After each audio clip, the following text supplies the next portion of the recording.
budaya, salam kesehatan, salam kesejahteraan, salam kebajikan untuk kita semua. Kembalilah kita kepada materi yang terakhir, di mana materi kepemimpinan yang kembali dibawakan oleh Bapak Guru kita, Bapak Masindringi Pawelongi, atau bisa kita kenal dengan Pak So. Tanpa berlama-lama, karena Bapak sudah berada di tempat dan dipersilahkan. Terima kasih atas kesempatan yang berulang-ulang ini yang diberikan ke saya. Minta maaf ini anak-anakku semua. Jadi kembali lagi saya diberikan amanah karena pemateri yang seharusnya membawakan materi ini berhalangan membawakan materi karena dalam perjalanan dari daerah ke Makassar. Ya, semoga kita doakan guru kita semoga selamat sampai di rumah. Ya. Oke, baiklah anak-anakku sekalian, saya didaulat membawakan materi kepemimpinan. Mudah-mudahan sesuai dengan harapan kita semua, ya. Oke. Diperhatikan apa materinya ya.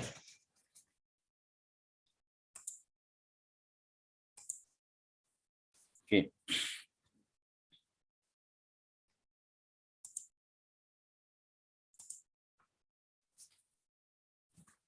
Oke, ya, saya mulai. Bismillahirrahmanirrahim. LDK OSIS MPK 2021 SMA Negeri 8 Makassar. Ya, materi yang akan saya bawakan saat ini adalah materi kepemimpinan, ya, yang saya bawakan sendiri. Ya, saya biasa dikenal dengan nama Pak Aco. Di SMA Negeri 8 Makassar, saya bertugas di sekolah ini sejak 7 November 2017 ya, hingga saat ini. Baiklah, kita lanjut ke materinya, kepemimpinan ya. Nah, istilah kepemimpinan, pemimpin itu banyak istilah. Ya. Pemimpin itu adalah penghulu, ya, bukan penghulu bukan penghulu orang menikah, bukan, ya. Penghulu, pemuka itu sama dengan pemuka, pelopor, pembina, panutan, pembimbing, pengurus, penggerak, ketua, kepala, penuntun, raja, tua-tua. Ini maksudnya yang dituakan ya, dan sebagainya. Apapun istilahnya itu, seseorang yang menjadi dianggap bisa menaungi sebuah tempat itu disebut sebagai pemimpin. Contoh yang paling kecil, diri kita sendiri itu adalah pemimpin terhadap diri kita sendiri. Kalau dalam rumah, pemimpin itu tidak boleh pemimpinnya perempuan, karena pemimpinnya adalah bapak kita alias suami dari seorang istri. Ya. Seperti itu. Jadi tidak ada tuh pemimpin dalam rumah tangga itu perempuan. Ya. Yang pemimpin itu adalah suaminya. Oke. Pemimpin adalah suatu lakon atau peran dalam sistem tertentu. Dalam hal ini yang maksud dari kalimat ini adalah dia yang berperan. Tidak ada istilah pemimpin semu. Tidak ada itu istilah pemimpin semu. Ya. Pemimpinnya menghayal gitu, dihayalkan, ya, seperti itu ya. Sebagaimana ada orang yang punya aliran-aliran di luar sana, ya, yang pemimpinnya tidak dilihat, seperti itu ya. Oke, kepemimpinan pada dasarnya berhubungan dengan keterampilan. Jadi seorang pemimpin itu harus punya keterampilan dalam mengolah organisasi atau apa yang dipimpinnya. Cakap juga, bukan cakap dalam artian gagah ya, kecakapan dalam hal mengambil keputusan, melihat masalah, dan seterusnya. Dan tingkat pengaruh yang dimiliki seseorang. Jadi pemimpin itu minimal bisa memberikan imbas kepada orang-orang yang bekerja bersama di bawahnya, begitu. Ya, maksudnya kalau dia memberikan sebuah perintah atau argumen masyarakat atau orang yang di bawahnya itu mengerti dan paham apa yang menjadi tujuan dari apa yang disampaikan. Seperti itu. Jadi seorang pemimpin itu bahasanya itu lugas. Lugas, tidak perlu bertele-tele. Ya, biar dua tiga kalimat yang disampaikan dia sudah mengerti. Contoh ya, sahu supakum itu dalam Islam itu sebelum kita salat itu disunahkan menyebutkan itu sahu supakum, disuruh meluruskan dan merapatkan barisan. Maka otomatis jamaahnya orang-orang yang di belakang berdiri di belakangnya itu langsung tidak ada yang komentar atau mungkin ada yang tidak ngerti bahasanya, tapi dia sudah langsung orang bergerak meluruskan barisan, merapatkan barisan. Seperti itu. Jadi paham apa yang dilakoni, kemudian pelakonnya juga paham apa yang harus disampaikan. Seperti itu. Jangan, apalagi ada biasa kita dengar istilah, wah kita krisis kepemimpinan. Nah itu pertanyaan besar. Lo kok bisa? Mungkin di salah satunya persoalan krisis kepemimpinan di situ mungkin sudah tidak ada yang bisa dipanuti. Ya. Raja banyak, kepala suku banyak, tapi istilah panutan tidak bisa membimbing, ya kan? Tidak bisa membina, ya kan begitu? Tidak bisa menjadi pelopor, tidak bisa menjadi orang yang di muka. Nah, istilah-istilah yang seperti itu atau kapasitas-kapasitas yang seperti itu harus dimiliki oleh seorang pemimpin. Ya, setiap orang itu adalah pemimpin. Minimal pemimpin terhadap dirinya sendiri. Ya, ada satu anekdot yang tempo hari saya cukup menggelikan dan saya menonton video itu, dia disampaikan begini. Orang tuanya mengajak dia, ayo nak, sudah salat Isya. Nah, ini kan lagi asik main game gitu kan. Sebentar mah begitu. Lagi asik, lagi seru-serunya kan seperti itu. Bermain dengan HP-nya. Ini salat Isya. Nah, seolah-olah meyakinkan dirinya bahwa dia mampu menguasai dirinya. Ya, seperti itu. Dan pada saat dia berjalan bermain seperti itu, dia terlelap dalam tidurnya. Yang paling parahnya adalah dia bangun ketika sudah di alam kubur. Langsung pertanyaan yang terdengarkan, "Marabbuka?" Itu. Ngeri kan kalau seperti itu. Seorang pemimpin itu harus mengerti tugasnya, bahwa dirinya itu tidak bisa dikuasai, ada yang mengaturnya, kan seperti itu. Dalam hal ini pemimpin itu harus cerdas melihat kondisi. Kalau dia lelah dalam hal mengatasi kondisinya, maka dia harusnya bercepat-cepat. Seperti itu, ya. Nah, pemimpin yang bijak itu adalah pemimpin yang dekat dengan Tuhannya. Karena urusan pribadinya dan urusan terhadap Tuhannya itu adalah yang paling nomor satu. Seperti itu. Nah, itu kategori yang saya sampaikan adalah panutan. Bagaimana mungkin orang-orang yang kita pimpin mengikuti apa yang kita sampaikan, sementara apa yang kita sampaikan itu tidak pernah kita laksanakan? Itu kan lucu. Makanya Nabi menjadi seorang pemimpin itu dia memberi contoh, bukan memerintah. Contoh lagi, kita kan mungkin sering berteriak, wah lihat sampah ambil. Kalau lihat sampah ambil ya, ada tong sampah kanan kiri kan seperti itu, ambil. Pas dia lewat di sebuah tempat ada sampahnya dilewati. Iya kan? Nah, sebagai seorang pemimpin sebaiknya dia menyebutkan, Lisa lihat sampah ambil, maka pada saat dia melihat sampah tanpa disuruh oleh siapapun, dia mengambil sampah itu memasukkan ke tong sampah. Itu adalah panutan. Nah, di sini dan sebagainya itu banyak. Ya. Ada orang yang kebablasan dalam memimpin. Terlalu memperbaiki orang lain, kadang lupa memperbaiki diri sendiri. Berkorban untuk orang lain, tapi melupakan diri sendiri. Ini salah, menurut saya salah. Karena seorang pemimpin adalah di samping bekerja menunaikan kewajiban terhadap orang lain, dia pun menunaikan kewajiban terhadap dirinya sendiri. Seperti itu, ya kan? Tapi tidak mendahulukan, dia sekaligus bersamaan melakukan kewajiban terhadap orang lain dan terhadap dirinya sendiri. Oke? Nah, itulah ada istilah keterampilan. Keterampilan mengolah diri, mengolah rasa, mengolah pikiran, kemudian kita satukan olah rasa, olah pikir dan olah pikir, olah rasa dan olahraga, ya. Itu kita harus satukan menjadi sebuah keputusan yang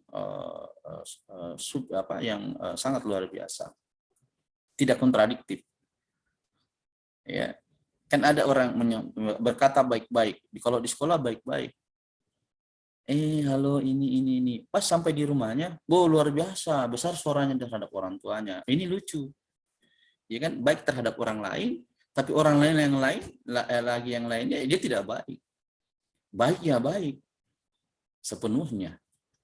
Tidak akan ada kehancuran di muka bumi jika semua orang berpikir dan berniat dan melakukan hal-hal yang baik.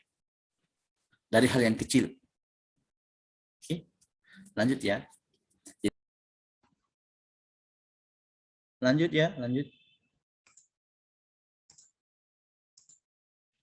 Oke. Jaringannya kurang bagus tadi. Lanjut ya. Jadi pemimpin itu adalah penghulu, pemuka, pelopor, pembina, panutan, pembimbing, pengurus, penggerak, ketua, kepala, panutan, raja, tua-tua, maksudnya yang dituakan dan sebagainya. Pemimpin adalah suatu lakon atau peran yang sistem dalam sebuah sistem, ya. Seperti itu. Artinya dalam suatu perkumpulan, dalam suatu ini pasti ada pemimpinnya. Oke. Makanya ya kalau ada sesuatu yang dicari pemimpinnya. Oke. Lanjut. Menurut istilah, itu kan bahasa tadi. Leader itu memiliki namanya loyalty. Harus punya loyalitas yang kuat. Oke. Loyalitas itu adalah mendahulukan, ya, atau seorang pemimpin harus mampu membangkitkan loyalitas rekan kerjanya dan memberikan loyalitasnya dalam kebaikan. Dalam hal ini bahasa sederhananya adalah dia melakukan segala sesuatu yang terbaik untuk kepentingan bersama. Itu loyalitas. Pertama, memperdulikan dulu apa yang akan dia dapatkan dari apa yang dia lakukan. Seperti itu. Banyak orang nanti mau bekerja berpikir apa yang akan dia dapatkan setelah dia bekerja. Padahal segala proses itu tidak akan pernah mengkhianati yang namanya hasil. Tentunya orang yang menanam pasti bisa berharap apa yang dia tanam itu berbuah, tumbuh dan berbuah, kan seperti itu. Ya, kita tidak boleh menghayal. Bagaimana mungkin kita akan mendapatkan sesuatu kalau kita tidak pernah menanamnya? Jadi wajarlah jika seseorang itu menuai apa yang ditanamnya. Jadi kalau kita baik hari ini, maka pasti di masa depan pasti kita akan mendapatkan hal-hal yang baik. Seperti itu ya. Nah, kemudian di samping dia loyal, dia educate. Educate itu dalam bahasa lainnya adalah mampu mengedukasi, mampu menduplikasi dirinya terhadap orang lain. Bahasa literate-nya, seorang pemimpin mampu untuk mengedukasi rekan-rekannya dan mewariskan pengetahuannya pada rekan-rekannya. Ya, seperti itu. Jadi apa yang dia paham tidak dimiliki sendiri, tidak boleh pintar sendiri. Itu seorang pemimpin seperti itu. Apa yang dia pahami dan dianggap itu baik langsung ditularkan kepada orang lain. Karena sesungguhnya ilmu yang dimiliki adalah apa-apa yang diajarkan kepada orang lain, itu ilmu. Ya, tetapi tidak juga. Kalau begitu Pak, kalau saya kerja PR, mau kerja PR saya tunggu PR-nya temanku yang selesai. Ya kan begitu. Cara yang paling tepat, jangan menunggu. Panggil temannya, sini saya ajari. Kalau kita sudah tahu, kita panggil teman kita, ajari. Makin kita banyak mengajari orang lain, makin kita paham terhadap apa yang menjadi yang kita mau ajarkan itu kepada orang lain. Contoh, 1+1, dari dulu kita tahu 2. Tapi coba ajar anak-anak TK. Betapa sulitnya mengajari seorang anak yang berusia demikian, usia TK itu 1+1. Tentu kita tidak boleh mengatakan bodoh nah ini. Nah semi bodoh, kita juga dulu begitu masih kecil 1+1 belum itu tahu. Dari lagu yang kita dengar 1+1 sama dengan. Coba tidak ada lagu seperti itu mungkin. Kan seperti itu ya. Lanjut. Jadi seorang pemimpin itu harus mampu, sebaiknya mampu menularkan pengetahuannya kepada teman-temannya, kepada orang-orang yang dipimpinnya. Jangan menyembunyikan ilmunya sendiri. Gitu ya. Lanjut. Lanjut ya. Advice, memberikan saran dan nasihat dari permasalahan yang ada. Nah, ini terkait dengan materi yang sebelumnya saya sampaikan. Jika ada temannya bermasalah di dalam sebuah organisasi, tidak langsung ditegur. Kalau agama mengajarkan, ambil tangan kanannya. Kalau umpamanya si A salah ya, ada kesalahan yang diperbuat, ambil tangan kanannya, ya raih tangannya, bawa masuk ke ruangan khusus, kemudian bisiklah dia bahwa apa yang dilakukan itu adalah salah, tanpa melukai perasaannya. Begitu ya. Jadi jangan sampaikan, bahasa kita kan bahasa aneh-aneh. Ya, apa maksud saya bahasa aneh-aneh di sini harusnya tidak disampaikan di muka umum seperti itu. Ya. Jadi kita harus bisa memberi nasihat. Maksudnya di sini adalah kita bisa memberi solusi kepada teman kita yang bermasalah. Paling tidak jalan keluar, walaupun bukan solusi. Karena sahabat yang baik, teman yang baik adalah teman yang mau mendengarkan keluh kesah dari sahabatnya. Walaupun kita Pak Yoyo saja dengarkan. Minimal sebagai tempat mengalir dari masalahnya. Sambil memberitahu, mungkin saya tidak bisa memberitahu jalan keluarnya, tapi paling tidak mungkin di sini adalah orang yang mengetahui jalan keluarnya, seperti itu. Menunjukkan jalan keluar, walaupun tidak bisa menyelesaikannya. Oke, disiplin, memberikan keteladanan dalam kedisiplin dan menegakkan kedisiplinan dalam setiap aktivitasnya. Nah ini PR besarnya ini pemimpin nih. PR besarnya kedisiplinan. Ya, tidak mudah. Menjadi pemimpin tidak mudah. Bayangkan, anggaplah kita siswa ya, kita ambil kapasitas kita sebagai seorang siswa, mau menjadi pemimpin di dalam kelasnya, kelas terkecil kita ya, kelas. Wah teman-teman, kalau masuk ke guru ini jangan kita terlambat nah. Loh, dia ke kantin. Terlambat 5 menit. Padahal sebelumnya menyampaikan begitu. Teman-temannya yang di belakang, ngapain kita juga cepat-cepat masuk dalam ruangan? Toh juga pemimpin kita juga terlambat. Begitu. Ya, seperti itu ya. Jadi seorang pemimpin itu harus menjadi contoh.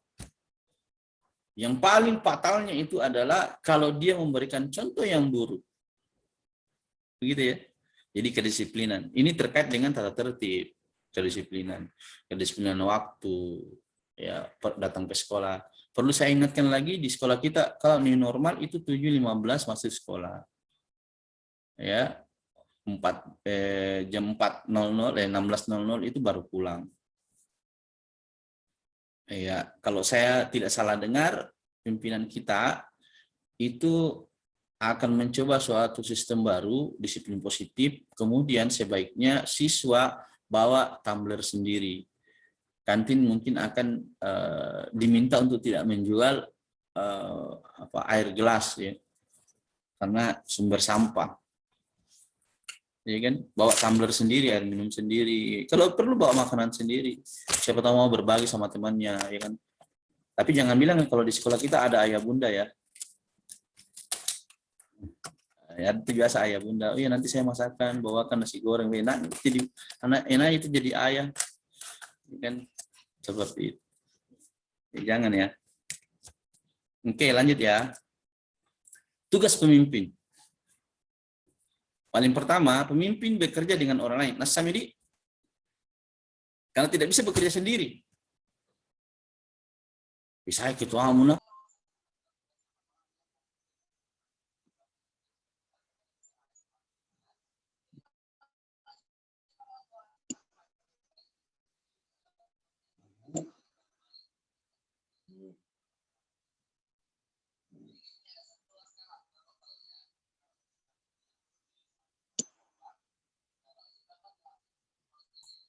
Oke, lanjut.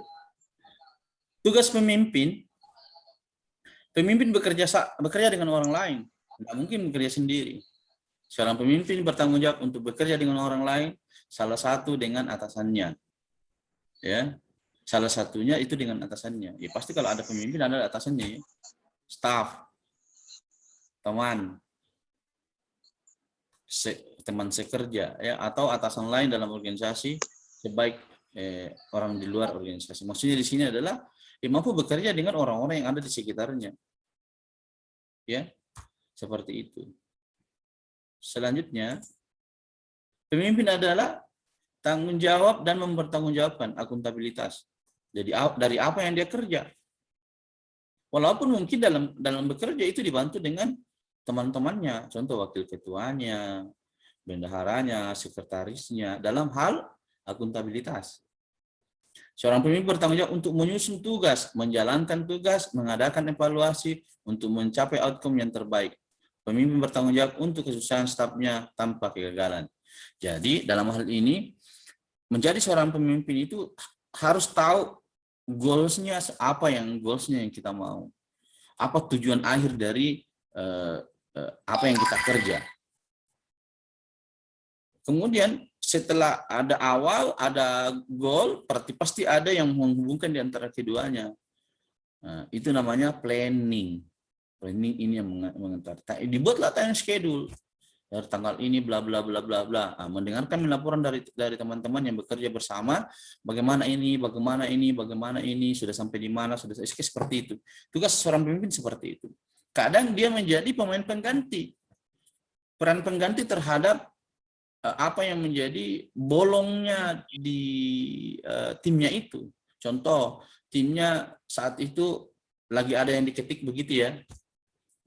Tahu-tahu temannya ini atau timnya ini ke kamar kecil karena dia ada di sampingnya, di samping itu ya dia paling tidak bisa melanjutkannya seperti itu dan menyampaikan kepada temannya, saya melanjutkan sedikit ini seperti itu supaya waktu tidak terbuang percuma seperti itu. Jadi kita harus bisa saling melengkapi. Di sanalah keberadaan seorang pemimpin bisa mengayomi teman-temannya seperti itu ya. Dan teman-temannya tidak merasa dipekerjakan. Teman-teman jadi ketua ini, kita disuruh ini, disuruh. Oh jangan sampai ada istilah kayak begitu dari teman-teman kita. Oke, lanjut. Pemimpin menyeimbangkan pencapaian tujuan dan prioritas. Ya, jelas ada apa bedanya tujuan dengan prioritas. Semua sebenarnya adalah tujuan, tapi ada namanya yang diprioritaskan, yang lebih diutamakan. Yang mana kita sebagai seorang pemimpin harus bisa mengambil itu. Ya, proses kepemimpinan dibatasi oleh sumber. Sumber di sini sumber daya alam, sumber daya manusia, sumber daya yang lain kan. Jadi pemimpin hanya dapat menyusun tugas dengan mendahulukan prioritas.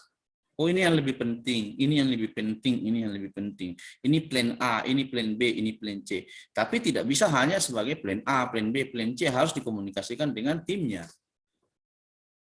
Kenapa? Dalam upaya pencapaian tujuan, pemimpin harus dapat mendelegasikan tugas-tugasnya kepada stafnya. Jadi program kerja itu sudah didelegasikan kepada teman-teman, bilang ini. Seperti yang materi sebelumnya ya ada PJ-nya, ada PJ kegiatan. Dimintalah perkembangannya. Nah, kita ini sebagai PJ kegiatan, kita mendapat mandat dari pemimpin kita, ya kita harus bangga bahwa kita diberikan amanah dan kita harus bekerja secara maksimal, memperlihatkan bahwa memang amanah itu pantas untuk saya. Oke? Kemudian pemimpin harus dapat mengatur waktu secara efektif dan menyelesaikan masalah secara efektif. Contohnya di sini inti dari kalimat yang ketiga yang di bagian belakang ini adalah intinya adalah komunikasi. Tidak boleh seorang pemimpin itu ngambek. Karena tidak sereki dengan seseorang, ngambek ki. Tidak bisa. Tidak boleh orang baperan di sini. Menjadi pemimpin tidak boleh baper. Oke. Lanjut ya. Pemimpin harus berpikir secara analitis dan konseptual. Seorang pemimpin harus menjadi seorang pemikir yang analitis, konseptual, sehingga dapat menghadapi masalah dengan akurat. Nah, itu pemimpin harus begitu. Kadang memang pemimpin itu butuh saran. Tidak bisa juga serta-merta. Karena kita tidak ahli. Contoh, saya kan orang matematika. Ya kan? Saya tidak ahli dalam biologi. Tentunya permasalahan biologi saya harus bertanya kepada orang biologi. Kan begitu. Saya tidak boleh jadi sokta. Tidak bisa. Kalau memang kita tidak tahu, kita harus jujur, Pak. Saya tidak tahu. Tolong bantu saya, begitu. Oke, teman. Nah, pemimpin juga harus bisa menjadi mediator. Nah, ini kenapa harus menjadi mediator? Jika ada kutub utara dan kutub selatan terjadi dalam forum, maka kita harus tidak boleh memihak si A dengan si B. Kita harus bisa menjadi mediatornya untuk menyelesaikan masalahnya. Seperti itu. Jangan langsung berdiri, saya setuju sama itu. Karena temanku. Enggak bisa. Ya, harus detail, alasan lugas bisa diterima oleh semua orang. Tentunya tidak bisa dengan sendirinya. Harus bisa menganalisis masalah itu. Ya, seperti itu. Pemimpin adalah politisi atau diplomat. Seorang pemimpin harus mampu mengajak dan melakukan kompromi. Sebagai seorang diplomat, seorang pemimpin harus dapat mewakili tim atau organisasinya. Nah, seorang pemimpin kalau selesai rapat, dia tidak mengatakan keputusan saya. Yang adalah keputusan rapat. Seperti itu. Keputusan mau-maunya saya. Tidak kayak seperti itu. Keputusan ini adalah keputusan bersama. Oke? Jadi intinya adalah komunikasi. Pemimpin membuat keputusan yang sulit. Nah, jika terjadi kutub A dengan kutub B yang sangat kencang, maka kita harus bisa hadir memberi keputusan. Jika itu dibutuhkan. Jadi ada kartu as yang kita pakai yang kayak tadi, yang seperti ini. Memutuskan dengan otoritas sebagai seorang pemimpin. Jika kita melihat ada A, ada B juga sama-sama tidak sampai pada tujuan yang kita mau capai, maka kita di satu titik tertentu bisa menjadi otoriter. Tapi sebaiknya jangan otoriter. Sebaiknya jangan otoriter ya. Kita intinya di sini bisa berkomunikasi ya. Jadi kencangkan komunikasi. Lanjut. Tanggung jawab pemimpin. Halo.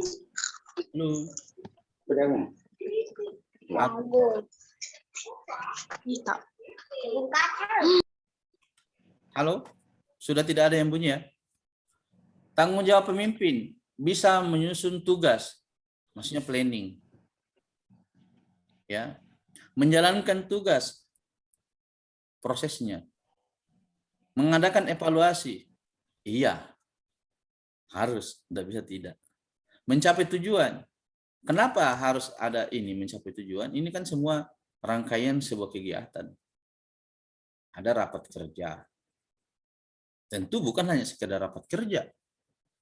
Ada tujuan yang harus kita capai. Apa? 100% program kerja harus terselesaikan. Tidak bisa itu Pak. Berusaha dulu. Belum sampai baru 1 hari langsung pesimis. Tidak bisa. Berusaha dulu lah. Kan ada PJ masing-masing. Kan begitu ya. Karena kebahagiaan-kebahagiaan yang kita peroleh dari kelancaran organisasi yang kita jalankan bukan kebahagiaan kita sendiri, kebahagiaan bersama, keberhasilan bersama, bukan keberhasilan ketuanya. Walaupun pada akhirnya yang disebut itu yang ditanya siapa ketua OSIS-nya. Tapi ketua OSIS-nya akan berkata, saya hanya didaulat oleh teman-teman menjadi ketua OSIS, saya diamanai menjadi ketua. Pada dasarnya adalah kita adalah semua ketua OSIS. Elegan. Gitu. Ya, kalah belum tentu kalah. Oke. Lanjut. Nah, ada masa lalu. Pembelajaran, pelatihan sering bersifat pendengar pasif dan duduk manis. Ada orang cuma duduk manis saja. Ikut arus deh. Ya, nanti orang berhasil baru kita juga ikut berhasil. Belum tentu, padahal orang sudah duluan. Ingat, kita ini lahir dari sel pertarungan sel sperma itu 30 juta. Kemudian yang berhasil membuahi sel telur hanya satu, itulah kita. Kemudian kita bertahan dalam rahim ibu itu 9 bulan.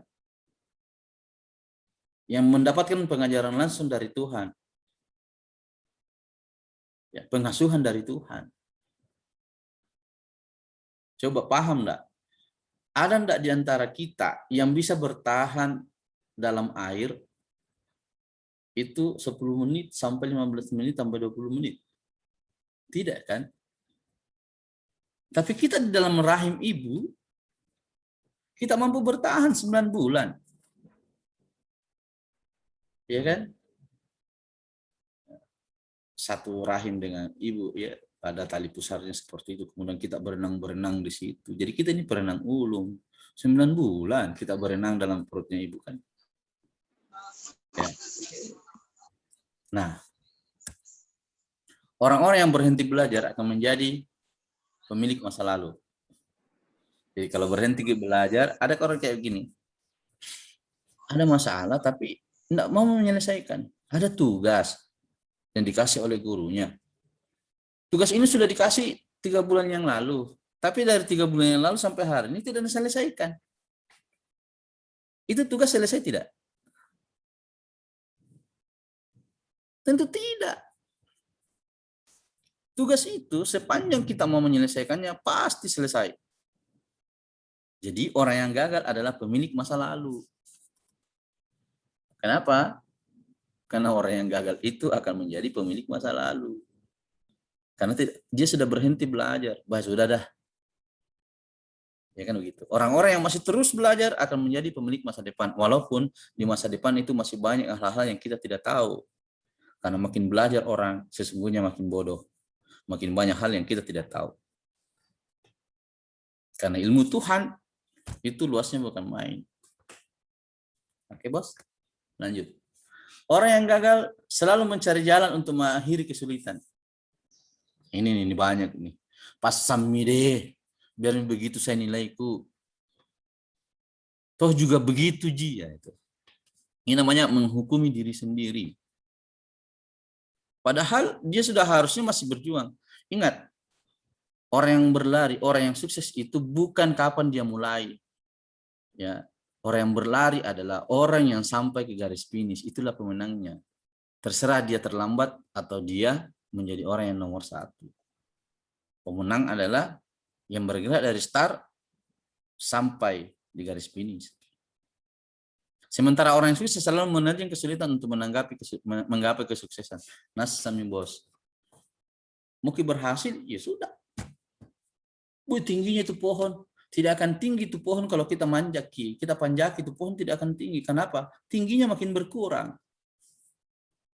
Naik 1 meter berarti tingginya berkurang. Sampailah kita ke puncak.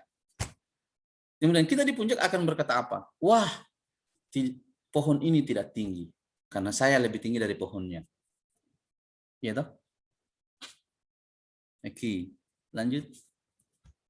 Apa yang Anda lakukan hari ini merupakan kunci kebaikan atau juga kehancuran hari esok Anda. Apa kalimat ini? Kalian sudah 2 hari belajar. So, sudah 2 hari belajar. Oke. Halo? Ya. Sudah 2 hari belajar. Kita kan sudah 2 hari belajar tuh. Kalau kemudian kita menjadi gagal dalam memaknai LDK, latihan dasar kepemimpinan, maka percuma 2 hari ini. Ingat pengorbanan yang kita lakukan, waktu 2 hari. Kuota yang habis. Kesempatan jalan-jalan Sabtu dan Ahad. Bercengkrama dengan kedua orang tua, adik dan kakak. Ya toh? HP panas, dicas dan seterusnya dan seterusnya. Kemudian gerah berpakaian putih abu-abu sepanjang hari. Walaupun mungkin ada yang tidak pakai pakaian abu-abu di bawahnya, mungkin cuma pakaian di atas saja kan putih. Karena yang kelihatan kan. Tidak ada masalah. Itu adalah trik. Kalian adalah pemenangnya.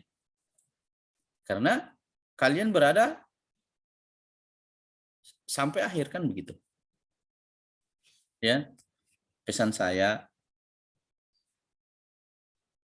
ya. Pesan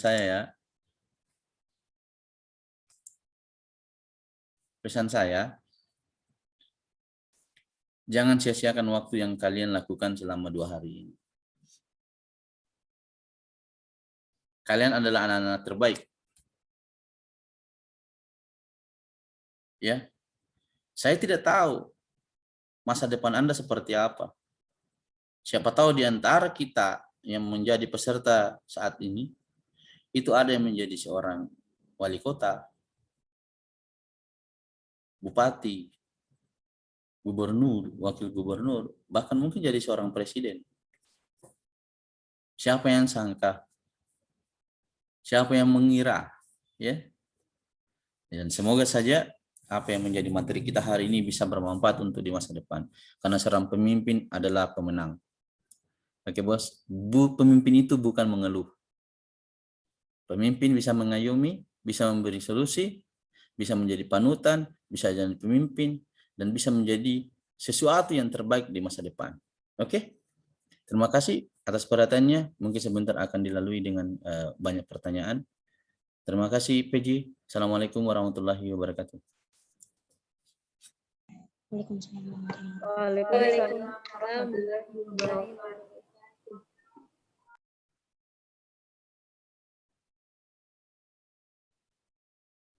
PJ mana?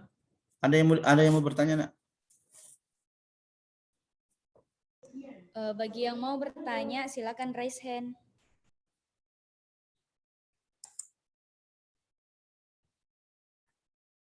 Kenapa? Tidak ada yang menangis tuh. Jadi, ada. Nurul Ainun. Atau Pak Nurul Ainun Sabila. Ya, silakan, nak.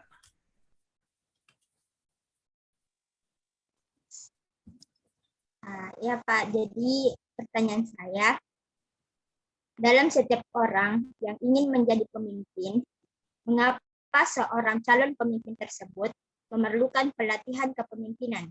Oh iya. Ya, terima kasih, Pak. Tentu, ya. Oke, saya langsung jawab ya. Kira-kira Nurul Ainun bisa melihat belakangnya tidak? Bisa?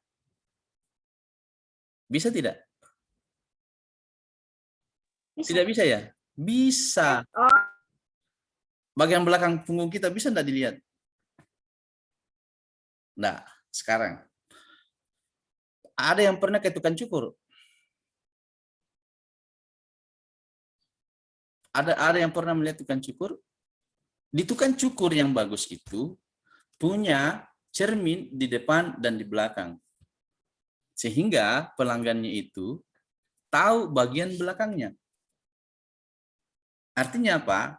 Pelatihan itu adalah sebuah wadah untuk mengetahui atau memberi jalan kepada kita mengetahui potensi yang kita miliki, tapi kita tidak tahu bahwa kita punya potensi.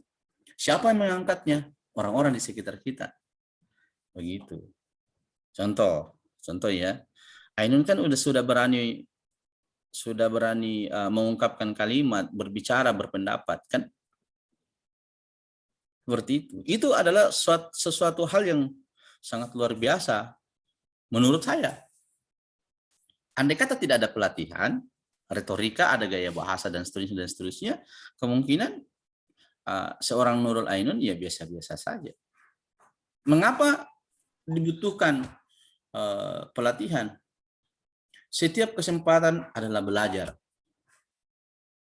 Karena kapan kita berhenti belajar, maka kita menjadi apa? Pemilik masa lalu. Iya toh? Nurul saya yakin masih sangat ingin belajar dari hari ke hari untuk dapatkan hal yang terbaik. Itulah ciri-ciri orang yang mau sukses. Artinya apa? Pelatihan itu adalah satu wadah untuk melihat hal-hal apa yang kita belum tahu. Artinya pelatihan adalah belajar. Oke? Mungkin itu yang saya sampaikan jawabannya. Jadi pelatihan itu dibutuhkan. Oke Nurul ya. Andi Reski. Raise hand-nya Nurul coba ditutup sayang. Andi Reski. Andi Reski coba bertanya.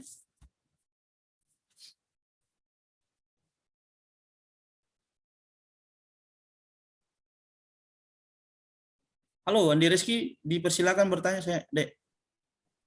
Iya, Assalamualaikum warahmatullahi wabarakatuh. Saya atas nama Andi Reski ini dari kelas 10 MIPA 1. Pak, mau bertanya bagaimana tanggapan tentang pemimpin bermuka dua, ketika ada pembina dia bakalan baik-baik kepada anggotanya, tapi ketika tidak ada pembina dia bakalan kayak semena-mena sama anggota, Pak. Bagaimana pendapat tentang pemimpin yang seperti itu? Terima kasih. Mudah-mudahan di kalian tidak ada ya. Mudah-mudahan di kalian tidak ada. Kalau di depannya pembinanya baik, tapi kalau di belakang pembinanya jeleknya bukan main di. Mudah-mudahan di kalian tidak ada. Karena orang yang seperti ini adalah orang yang berkhianat. Orang yang berkhianat pasti akan dijauhi dan tidak punya teman.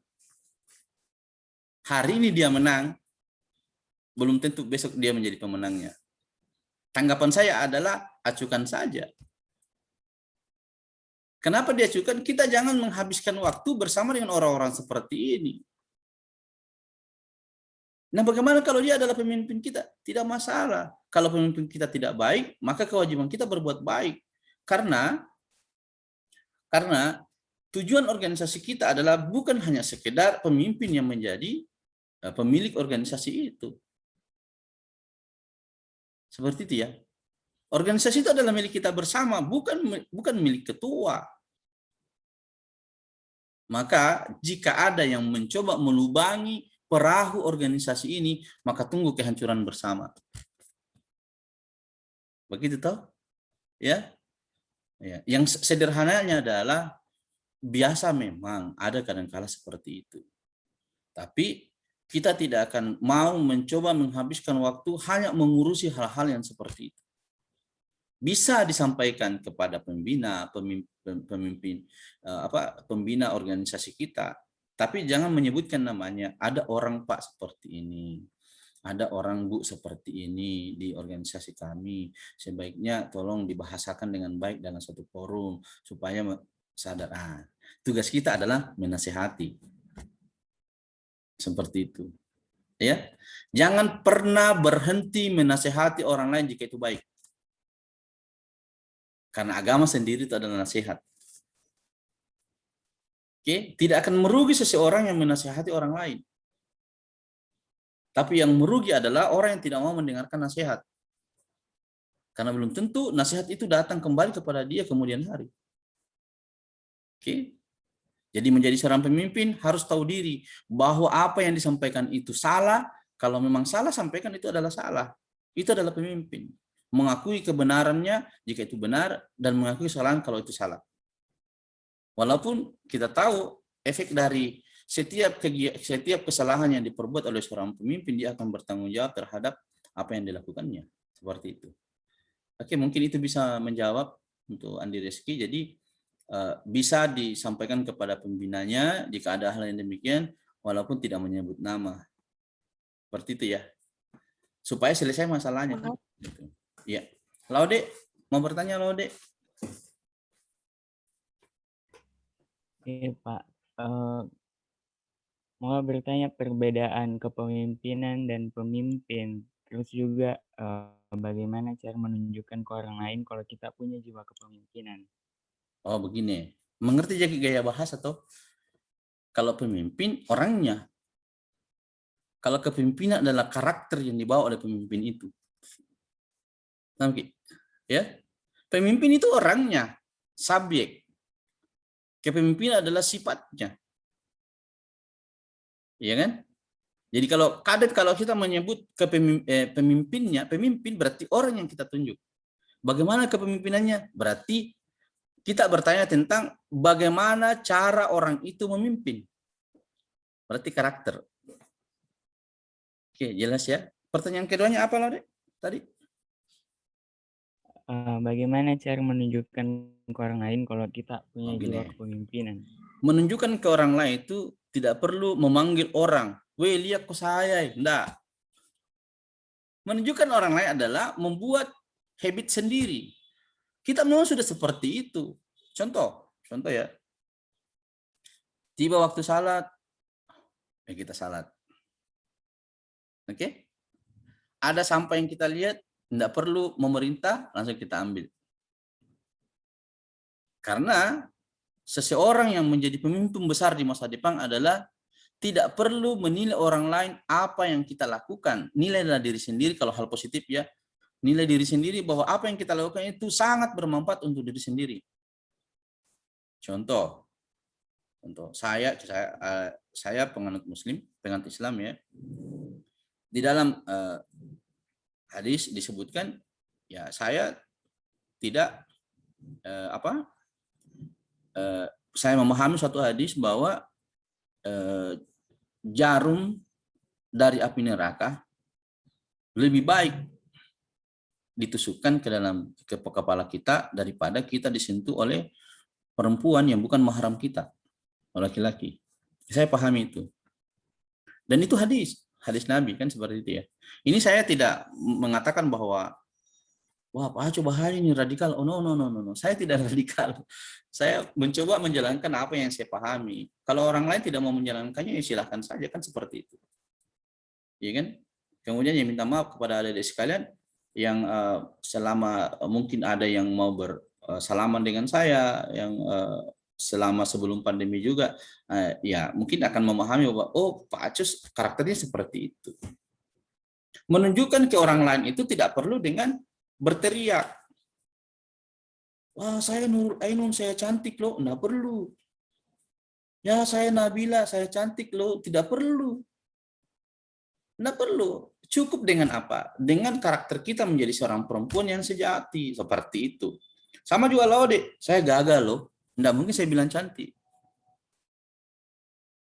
Ya kan? Laude kan gagal kan? Karena laki-laki.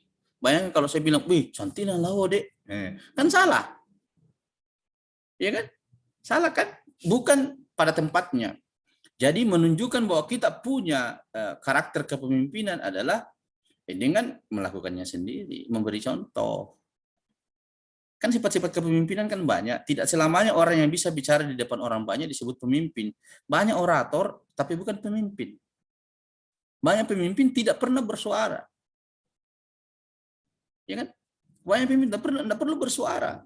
Tapi orang-orang yang bekerja bersama dengan dia mengerti apa yang menjadi perintah dari pemimpinnya begitu. Ya. Mungkin bisa menjawab dari pertanyaannya Laude. Oke, mungkin ada yang resen lagi. Ingat, pemimpin adalah orang yang bisa menjadi dirinya sendiri, tidak menjadi orang lain. Ya, boleh belajar sama orang lain, tapi kemudian kita harus menjadi diri sendiri. Ya, kita harus bisa menjadi diri sendiri. Oke, masih ada pertanyaannya Laude ini. Sudah loh, kita kasih kesempatan ke temannya yang lain ya. Muhammad. Anissa dulu deh. Bismillahirrahmanirrahim. Assalamualaikum warahmatullahi wabarakatuh. Waalaikumsalam. Saya ingin bertanya, apakah sifat kepemimpinan itu ada sejak lahir atau kita yang latih? Begitu, Pak. Sekian dari saya. Terima kasih. Begini, saya jawab ya. Saya jawab. Ada tiga yang sudah ditentukan oleh Allah, oleh Tuhan, yang sudah dipastikan. Jodoh sudah ditentukan oleh Tuhan ya. Nggak usah dicari, jodoh datang sendiri. Oke, apalagi rezeki itu sudah Allah sudah cari. Tapi kita harus melakukannya kan seperti itu, berikhtiar. Kemudian umur nggak usah ditambah-tambahin, nggak usah panjang umurnya. Umur itu tidak panjang, umur itu segitu. Kalau dia jumlahnya 60 yang dikasih oleh Allah ya 60, tidak ada yang panjang-panjang umur. Kan itu logis enggak kalau saya bilang gitu. Nah sekarang terkait dengan pertanyaannya tadi Anissa, apakah itu sejak lahir? Kadang memang sejak lahir, tapi tidak mungkin langsung sejak lahir seperti itu. Bayangkan yang ngajari, pelajaran yang paling pertama yang diberikan oleh Allah kepada kita pada saat lahir adalah menangis. Tidak ada orang yang tidak tahu menangis. Orang PP saja bisa menangis. Tapi walaupun mungkin agak beda caranya menangis kalau orang PP ya. Nggak ngerti orang kan begitu. Tapi kalau kita wah gitu ya.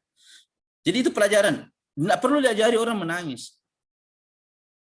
Jadi orang bersedih itu nggak perlu diajari. Tuhan sudah ajari dari dulu. Ya kan? Kemudian yang kedua adalah menyusu. Menyusu terhadap ibu itu tidak perlu diajari. Karena dalam rahim itu sudah diajari. Jadi dalam rahim ibu itu kita sudah diajari. Apakah kita seorang pemimpin? Iya, kita pemenang. Kemudian karakter yang kita miliki hari ini tidak serta-merta langsung boom. Ya, disangsi sifat langsung kayak gitu. Enggak. Dikasih tenaga dalam langsung jadi kayak gitu. Perlu namanya belajar. Ya. Pedang yang tajam itu bukan terbuat dari apa? Pedang yang tajam itu adalah pedang yang selalu diasah. Lihat, batu yang besar akan tetap bisa dilubangi hanya walaupun hanya satu tetes air yang mengalir di atasnya. Begitu pula kebodohan. Kebodohan tidak akan terjadi jika kita seperti air yang menetes di atas batu. Lambat laun akan bocor atau melubangi batu itu.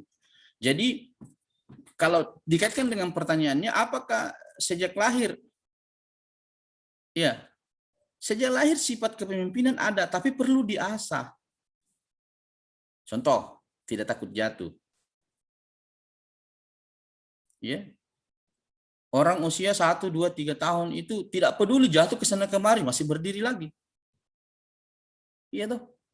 Coba Laude dulu belajar waktu masih kecil jalan, jatuh, tidak mau belajar lagi jalan, tidak jalan sampai hari ini. Iya kan? Ya, tentu dalam hal ini kepemimpinan itu dipelajari. Sifat kepemimpinan memang ada kita bawa dari lahir, tapi perlu kita pelajari supaya kita mengenali bahwa kepemimpinan itu yang ini. Paham ya? Paham, Di? Mudah-mudahan paham ya bahasanya. Jadi kita perlu belajar, walaupun sifat kepemimpinan itu sudah ada dari kecil, ya kan? Jangan berhenti dengan menghayal, wah saya pemimpin, punya mimpi, nggak kayak gitu. Nggak ada orang bermimpi tanpa bekerja, nggak ada langsung jadi begitu saja. Oke, kita kasih kesempatan Arsa atau yang sudah bertanya tadi ini kah? Bukan, Di? Bismillahirrahmanirrahim. Ya. Saya mau bertanya, Pak. Siapa ini, Arsa ya? Iya, Pak. Oh ya. Jadi misalnya diri sendiri kita gitu sudah membuat rencana besar ataupun rencana kecil, tetapi terkadang tiba-tiba malas, bad mood ataupun putus asa itu datang. Bagaimana cara mengatasinya? Begitu ya. Bagaimana cara mengatasinya? ketika kemalasan itu datang. Caranya adalah berhenti sejenak. Berhenti sejenak, tidak bisa dipaksa. Tubuh itu punya batasan. Berhenti sejenak. Berhenti itu bukan mundur. Paham? Berhenti itu jangan mundur. Tapi kadang juga dalam perang, kadang kita mundur 1 langkah untuk mendapatkan 3 langkah. Kadang dalam perang, kalau kita sudah melihat pasukan kita mengarah kepada kekalahan, ketika kita mampu mempertahankan pasukan kita sebagian besar dari kekalahan itu, kita bawa mundur dulu. Loh, kalau kita mundur Pak, kita kalah. Kan begitu. Nanti kita kalah Pak kalau kita mundur. Daripada kita membinasakan diri sendiri, iya toh? Ini sudah kita perang nih, kita zaman kekalahan, makin kita maju. Ini namanya kebodohan. Padahal kita bisa membalikan keadaan, kekalahan itu menjadi sebuah kemenangan dengan mundur 1 langkah. Tapi bahasa saya tadi, semangat itu jangan turun. Yang adalah berhenti sejenak. Makanya dalam agama itu, dalam Islam itu, ya kita disuruh berhenti sejenak bekerja. Kapan? Waktu salat. Ya kan? Kalau tiba waktu salat, ya salat dulu aja. Kasih haknya Allah kan. Apakah salah kalau kita memberikan haknya Allah? Tidak salah kan? Loh, ngapain Allah itu dipuji? Masih disembah? Apakah dia butuh penyembahan? Loh, tidak. Itu adalah bukti bahwa kita bersyukur kepada Tuhan kan begitu. Pertanyaan ini pernah ditanyakan kepada Nabi. Hal-hal yang seperti ini pernah ditanyakan kepada Nabi, kepada Muhammad. Ya Muhammad, kenapa engkau masih salat padahal engkau sendiri sudah di zaman masuk surga? Jawaban Nabi apa? Jawabannya cuma satu. Apakah saya salah kalau saya bersyukur kepada Allah dengan melakukan salat itu? Jadi salat itu adalah satu bentuk kesyukuran. Jadi terkait pertanyaannya tadi, kalau kita punya plan A, plan B, plan kecil, plan besar yang sudah kita tata dengan baik, tahu-tahu kemalasan datang, berhenti sejenak. Berhenti sejenak, baru kita menata kembali ke kekuatan kita semaksimal mungkin untuk bisa melangkah lebih jauh. Masa lalu sangatlah jauh ketimbang, ya saya ulangi, 1 detik yang sudah berlalu sangatlah jauh ketimbang 1000 tahun yang akan datang. Karena 1 detik yang sudah berlalu adalah masa lalu. Dan 1000 tahun yang akan datang adalah masa depan. Sesuatu yang pasti tapi tidak pernah kita lalui. Belum pernah kita lalui. Itu adalah masa depan. Oke, mudah-mudahan bisa menjawab. Maisara, siapa nih? Muhammad Andika dulu. Asa sudah ya? Raisinya ditutup sayang. Assalamualaikum warahmatullahi wabarakatuh. Waalaikumsalam warahmatullahi wabarakatuh. Warahmatullahi wabarakatuh. Jadi saya mau bertanya Pak, bagaimana pendapat Pak jika ada pemimpin yang tidak tegas dalam masa kepemimpinannya Pak? Tegas itu seperti apa? Harus ada alat ukurnya. Ya. Ini tegas dalam memimpin organisasi. Tegas mengambil keputusan. Ya. Seperti itu contoh. Ini sesuatu sudah salah nih. Tapi masih mengulur supaya tidak salah kan? Itu namanya tidak tegas. Ya. Nah, contoh ada temannya salah. Tapi masih dibela. Pembelaan itu cukup 3 kali. Ya, SP1, SP2, SP3 sudah rapat luar biasa. Pemecatan maksudnya.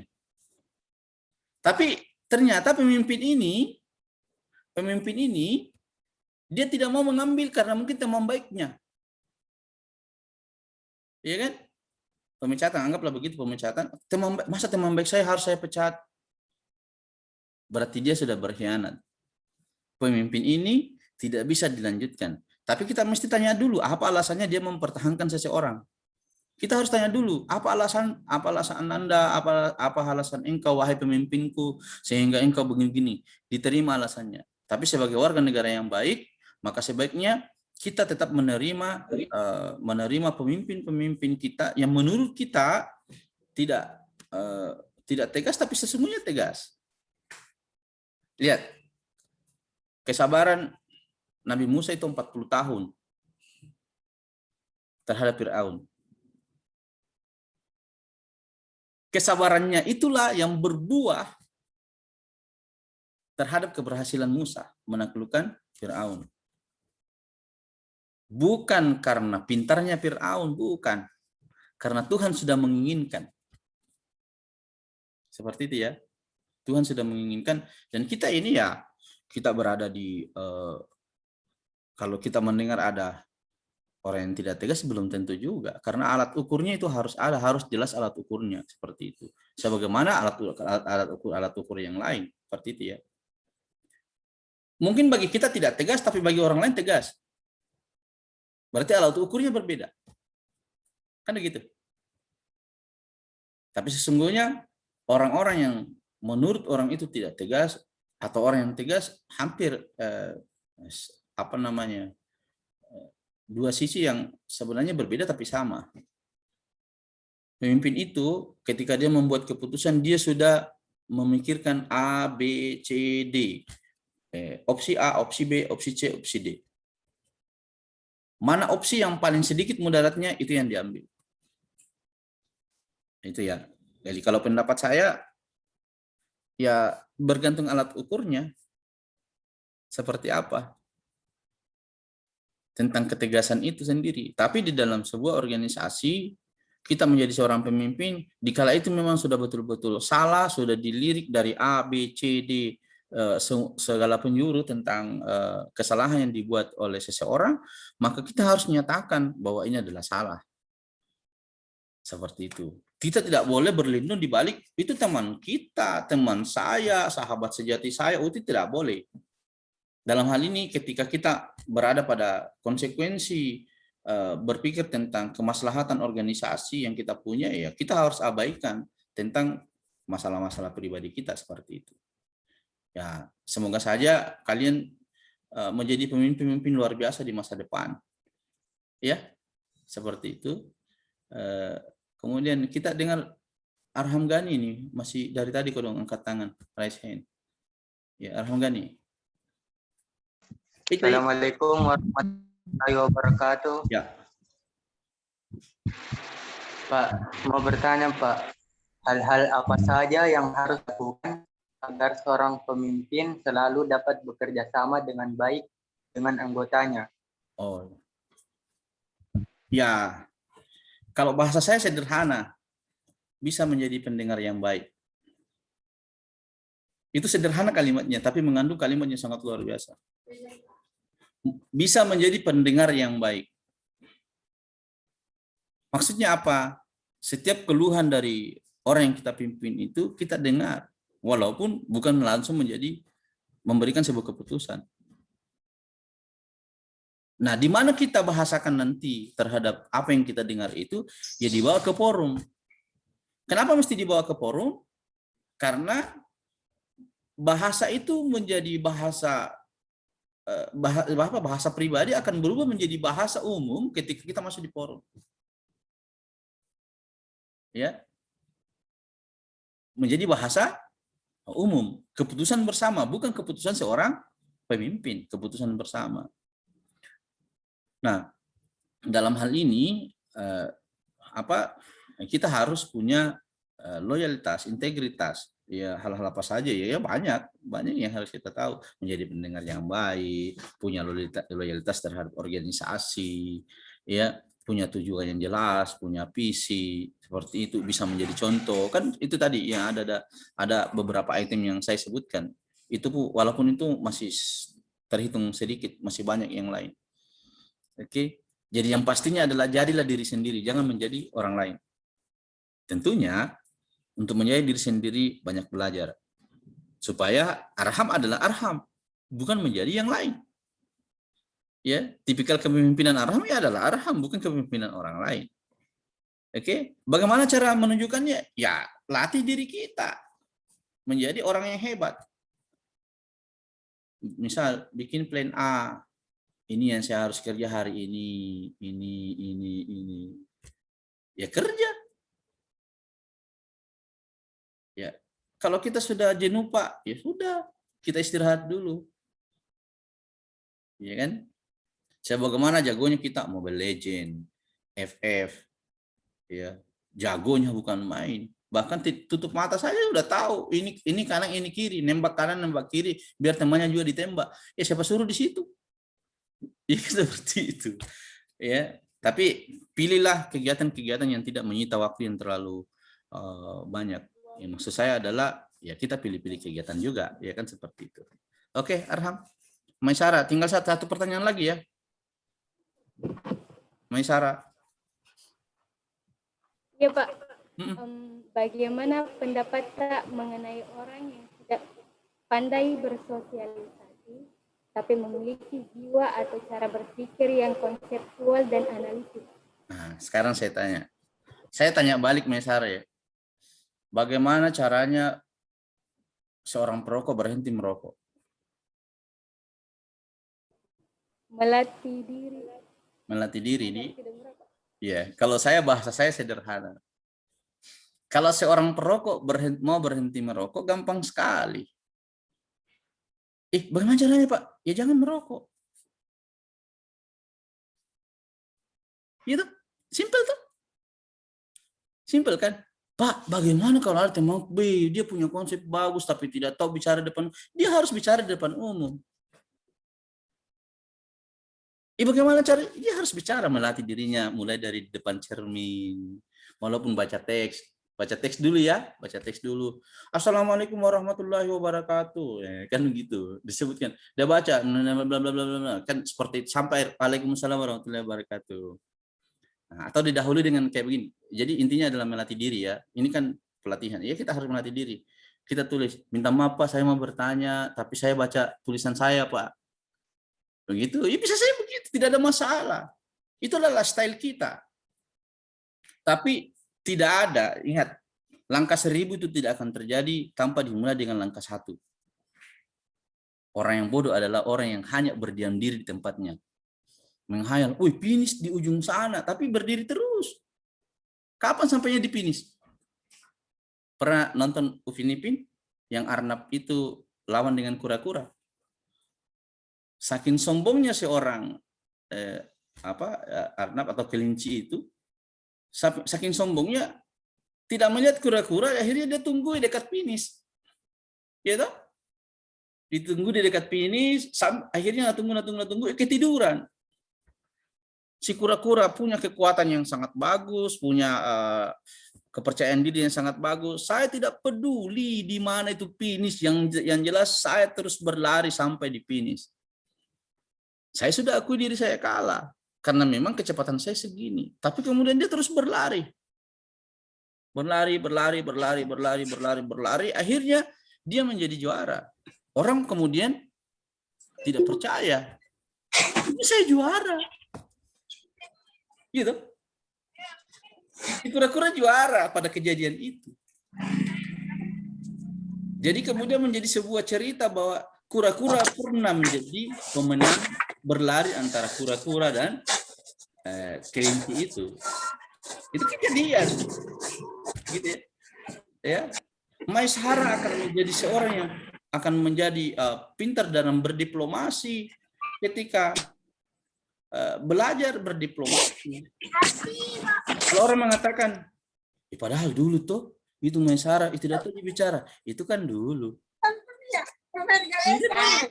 Itu kan dulu. Saya sendiri dalam hal belajar berbicara di depan orang banyak itu, ya pasti nekere, jangan-jangan salah Kak. Kalau saya bicara ya, nah kita ke orang peduli amat dengan itu semua.